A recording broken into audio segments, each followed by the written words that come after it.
গতকাল মাইকে ঘোষণা দিয়ে ছাত্রলীগ ছাত্রদলকে নোয়াখালীতে মাইকে ঘোষণা দিয়ে পিটিয়েছে, সেটাকে উদযাপন করতে দেখা গিয়েছে বসুন্ধরা ইস্ট ওয়েস্ট মিডিয়াকে এবং কিছু টকশোজীবীদেরকে।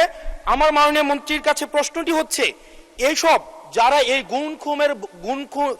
গুম খুনের বৈধতা উৎপাদন করেছে, ভোট চুরির বৈধতা উৎপাদন করেছে, গণতন্ত্রের পক্ষে যারা ছিল তাদেরকে হত্যাযোগ্য করে তোলা হয়েছে, এইসব সাংবাদিক, নামধারী সাংবাদিক এবং এই মিডিয়াদের পক্ষে বিপক্ষে বা কি ধরনের আইনি ব্যবস্থা নেওয়া হবে, আইনি ব্যবস্থা আদৌ নেওয়া হয়েছে কিনা, কেন তাদেরকে আবার পুনর্বাসন করা হচ্ছে, সেটির আইনগত কি ব্যাখ্যাটি কি? মাননীয় মন্ত্রী কি ব্যবস্থা নিচ্ছেন এইসব সাংবাদিকদের বিরুদ্ধে সেটি জানতে যাচ্ছি। মাননীয় স্পিকার, আপনাকে ধন্যবাদ। Our friend and opposition member একটি প্রশ্ন করলেন না, কয়টি প্রশ্ন করলেন, আমরা সেই ট্র্যাকটা হারিয়ে ফেলেছি।